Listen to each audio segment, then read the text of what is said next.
Good evening to all of you once again. So I'll be presenting you about Sulabh App 2.0, which will be launched next Saturday. So you are the lucky few ones who are getting access to the app much before the launch next week. And I'll give you the idea about what this app is all about, who developed it, what does it contain, what are the modules, and how it runs, etc. And then I'll be providing a short 15 minutes demo to all of you using the app itself so that you can start using it. Okay, so what are we going to cover about Sulabh app, about Project Sulabh, about the modules, how it works, then the most important module, activity-based learning module, and then why we call it modular access model, then the AI-powered translator, which is from Bashini. It is not developed by us, by the way. It is just integrated to the app. And then a few things about Sulabh app too, some annexures, etc. So this is very important for you to know. One of the key differentiator of this app is that it is a web-based app. It is not you cannot download it on an Android or iOS platform. It is very simple to use. You just need a link, or you can scan the QR code, or you can visit our website, look for Sulabh page, and then log in. It's as simple as that. A lot of users in rural areas have this problem of downloading apps and all because their Wi-Fi, they don't have proper Wi-Fi, or they don't have space on their phone. So this really helps. When we launched 1.0, we have seen that nobody complained about accessibility. It's very easy to access. Even if the Wi-Fi is low or poor, you can still access the app there. So this has been developed by students from Bern University in Switzerland, BFH University.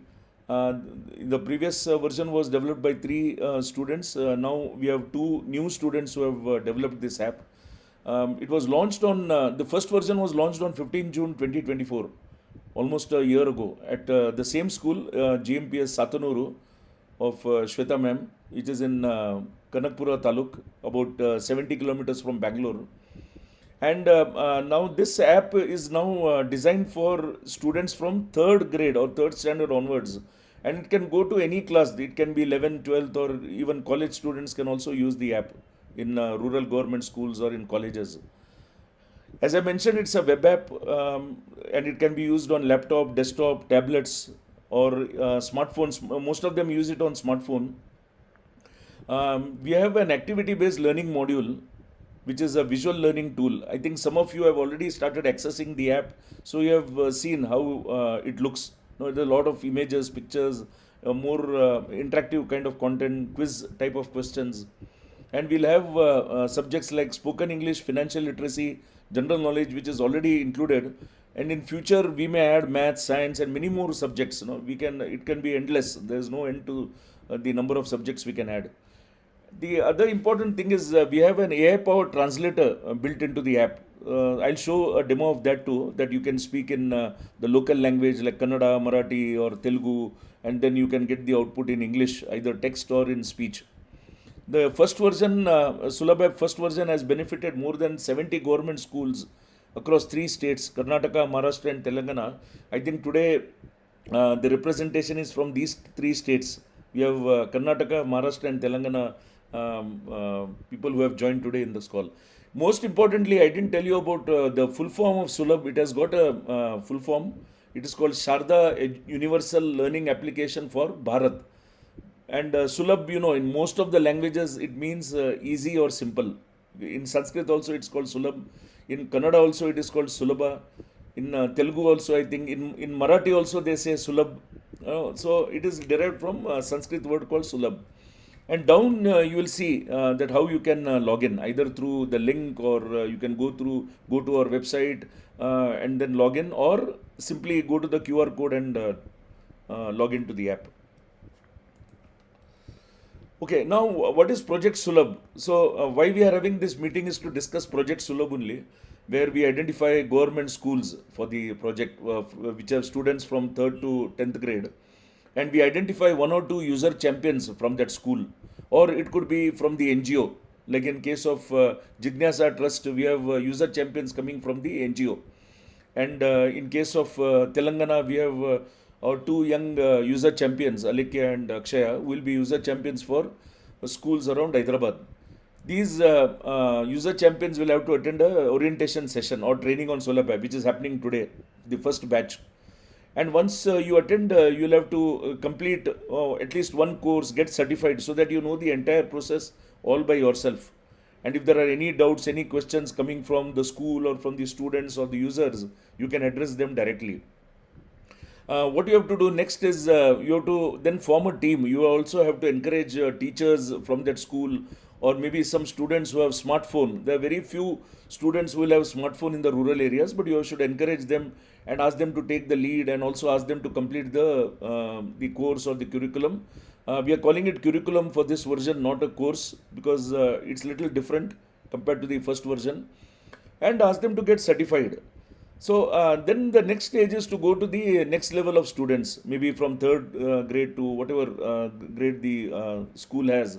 You have to go to them and then guide them till they get a certificate. Now the question you may ask is why? How will they use Sulabh app if they do not have a smartphone? This is the problem we have faced in almost every school that we have approached so far. So what we have done in some cases is the teachers have taken the lead.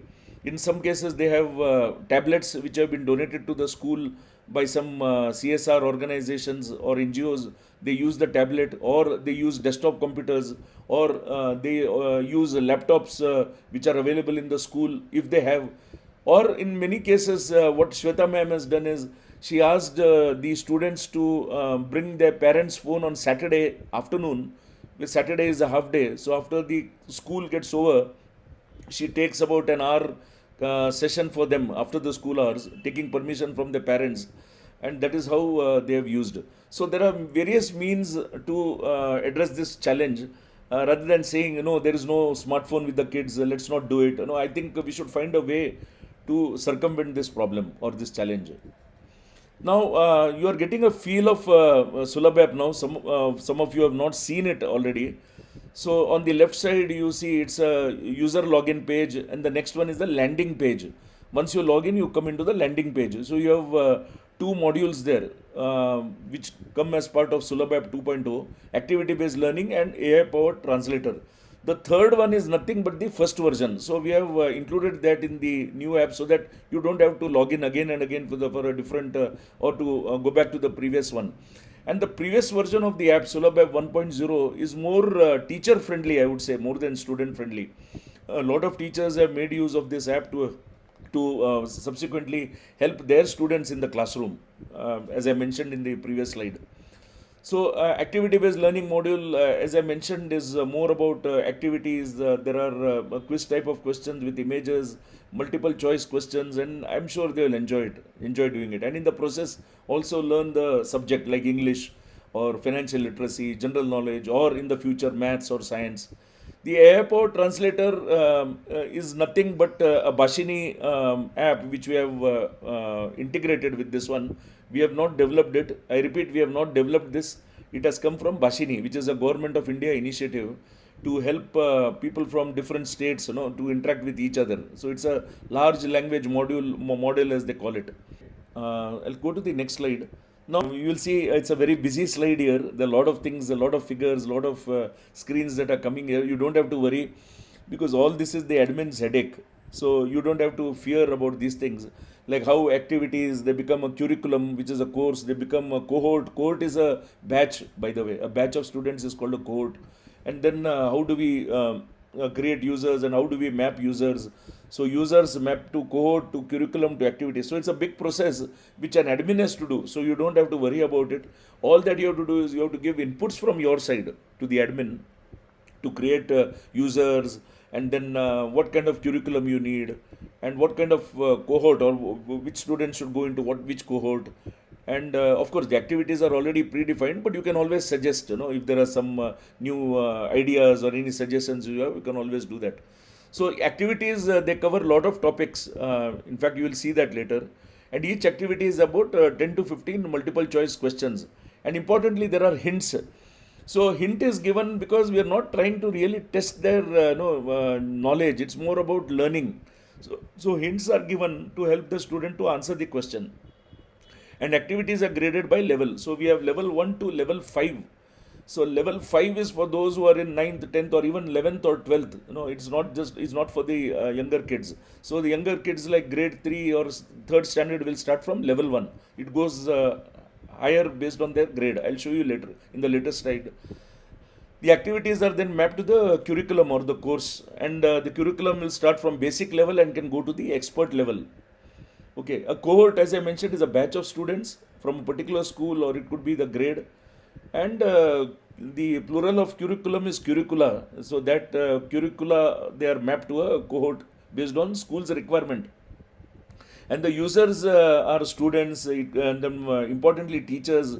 This time the teacher has a different login. In the previous version, there was only a single login for students and teachers, but now students are treated in a different way. Teachers have got a different. Some of the some of the features that they have are different, and of course admin, which you don't have to bother. That is managed by us centrally, and each teacher is assigned to a student, and teacher is assigned to every student actually, and users are mapped to a code based on grade or school. Now this is how it looks. We'll see in the demo. These are all picture based about animals, about vehicles, or about financial literacy. Some of these questions, and they are very simple. Financial literacy does not mean that we'll take them to a very high level. They are very very simple questions on financial literacy. And we have also added general knowledge as well, because general knowledge is a very important subject which is not taught in the government schools, unfortunately. This is so important because as they grow, as they come into, or when they come into college, when they have to appear for competitive exams, general knowledge is very very important. Which and of course, if you have to attend a KBC show, general knowledge is extremely important. So the activity-based learning module is called ABLE, ABLE. It has got up to 5 levels, as I mentioned, 10 to 20 multiple choice questions, and there are points, and these points keep increasing. Level 1 will have, say, 10 points, level 2, 15 points. The points will keep increasing based on the difficulty from level to level. And each level will have about 10 to 15 activities. It could be starting with identifying pictures to parts of speech to tenses. Tenses is the expert level actually for senior students. And yeah, the levels are assigned to students on basis of their grade, third to fourth, level 1 activities, and so on and so forth. And students are given option to choose the answer and points, and they can make any number of mistakes till they get the right answer. But note that points are awarded only when the question is answered correctly the first time. If they answer correctly second time, no points are given. Only when they answer first time, points are given. And other important thing is both question and answer options keep shuffling. So suppose two students sit together and try to do an activity. Don't think that the questions will appear in the same order. It keeps on shuffling. Even the answers for a particular question, the answers also keep shuffling. So that it's not very easy to do copy paste or to cheat. You can do, but yeah, still it is not so easy to do that. And students and teachers can view the score. They can look at the leaders, who are the leaders for that particular cohort, the top 3. We have a leaderboard there. And then finally the certificate which the students can directly download. They don't have to depend on admin to help them. They can straight away download. It comes as a PNG file. And this is how it looks like, the activities, and then the leaderboard, and then the certificate. So Shweta's certificate is put there because she was the first one to complete expert level. She has undergone level 1 to level 5 during testing, and she completed that. Then as I mentioned initially, we operate on a modular access model, which means you get what you want. So suppose look at the activities here in the image that you see on the right. So many activities that you can see, and it does not mean that all the activities will go as per what we want. Suppose some school says no, this is too complicated for my students in say 7th grade. Maybe in Karnataka it could be applicable to 7th grade. Maybe in some states like in UP or some other state, they feel that okay, no, in our state maybe it is applicable to 8th or 9th or 10th. So we can do all these permutation combinations to map the activities or map the curriculum to a particular cohort group of students. So that is very easy to do. In the first version, we did not have this concept. It was like we have this, You have to do it. That was the way. There was no flexibility in changing the content or the curriculum or the the course material, etc. It was the same for everyone. So that is the change here. Now here you can see from the teacher's point of view. This is for the teacher. So some of you will get access to the teacher module, where you have got students who are with you, where you will start tracking their points. You can see the points here on the in the second image. Who has scored what points, and then the leaderboard on the in the third image. No, you can see the toppers who are here. Yeah, but here in this case, since we have not yet started, so most of them have zero, but then you will have toppers coming here into the leaderboard. This is an interesting aspect of the app, which I said, it's a part of Bashini is offering. It's called AI Power Translator module. I'll show the demo of that too, like where you somebody can speak in Kannada, Marathi, Telugu, Hindi, into the app, and then you get the output in English, both text as well as voice, both you can get. But yeah, Marathi, Hindi is very robust. I've seen, I've tested. It is as good as 90% accurate. Kannada and Telugu, I'm afraid it is not so accurate. I would still put it as 60-70%. And it all varies because there are various models into that. I'll show you. There are different models, and you have to choose the model which is perhaps much better than the other model. So there, sometimes you may find a difference in southern languages. But most of the northern languages, I've seen that it works very well, especially Marathi, Hindi, it works very well. Now coming back to the team, so here we have the two stars I mentioned, David and Marcel from Switzerland. They are studying computers science, some equivalent of that in the BFH University, which is based at Bern in Switzerland. So they developed this app in less than 2 months. So it is really astonishing to know that such an app was built in 2 months. I was really amazed. I thought it will take 3-4 months. The first version took almost 5 to 6 months to develop, and it was less complicated. But here, if you look at the architecture, etc., it is much more complicated than the first version. And then, of course, we have our Shweta ma'am, who is taking a lot of interest. She has been part of the testing team, giving inputs as a government school teacher to us. A lot of changes were made based on her recommendations. Then we have Ken, who is the professor. He's an American, but now settled in Switzerland, and he is their professor, David and Marcel. And he is the one who has brought BFH University to Sharda Educational Trust to help develop the first version and now the second version. The other two girls here, Emma and Monica, they supported this app from the images point of view. So a lot of activities have, images. Almost 90% of activities have images. So they are the ones. And let me tell you that the content entirely has been created using AI. Otherwise, it would not have been possible to do it in less than 2 weeks. There are 810 questions as of today, as I speak. And this would not have been possible without the help of AI. There was no expert content writer or content creator who sat and created these questions. No, it is all done with AI. So I would say it is a purely AI-based app, Sulabh app. As I mentioned, the project was kicked off on 31st March 2025. Just one day after Yugadi or Gudi Padwa in Maharashtra. Just one day after that, 31st March, we launched. And by 31st May, it was all ready actually. So now the final testing is going on. People can still use the app, but we still have the test environment. So next Saturday, after the official launch, we'll have it on a proper live environment from next Saturday. Annexures, I'll just quickly take you through. This may or may not be interesting to you, but you can just see how the levels look like. Level 1, what are the activities that we have, which class, standard, third, fourth, you can see the grade there. Then fifth and sixth, what do you have? So everything is transparent. So you'll all know what kind of activities are there, what kind of questions will be there, activity types, etc. So level 4, standard 8. 9th and 10th, we have level 5 activities, and then financial literacy, level 1, level 2, that is applicable only to 5th, 6th, and then 7th and 8th. For financial literacy, it is not introduced. We don't recommend introducing it for 3rd and 4th grade. And then general knowledge, again 5th, 6th only, because it's only level 1. This is just for a trial basis. We have included general knowledge. Maybe we'll have to start adding level 2, level 3, and also for college students later on.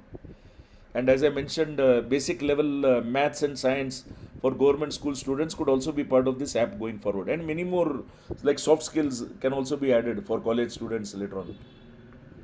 Now, what is the input that we require? Very simple. Whenever you approach a government school or an NGO approaches government school, this is the information that we need. First name, last name, phone number, because everything runs on the mobile number actually, 10-digit mobile number. The school name, location, email. Email is not compulsory. If you have email, you can give the email ID. If not, you can keep it blank. And then the password. The password is normally the last 4 digits of the mobile number, unless you say, no, we'll give date of birth, DDMM of that student to be the password. That is also possible. But typically we give the last 4 digits so that it is easy to remember. And then the role, either student or a teacher, that has to be mentioned, and the grade, which class they belong to, 7, 6, 8, and then the teacher's name, because as I mentioned, every student will have a teacher attached to him or her, so that the teacher will monitor the progress of the students. Today, we have all of you. Thank you so much, Shweta ma'am, Chogale ma'am, Pooja Randive, Alekya Meduru, Akshaya Singareddy, and we have Asmita ma'am from Thane. Yeah, we are looking for more and more government schools to benefit from this app, and it is absolutely free. But please ensure that you are very serious about it, and ensure that all of them complete the levels or activities, and also get their certificates from the app.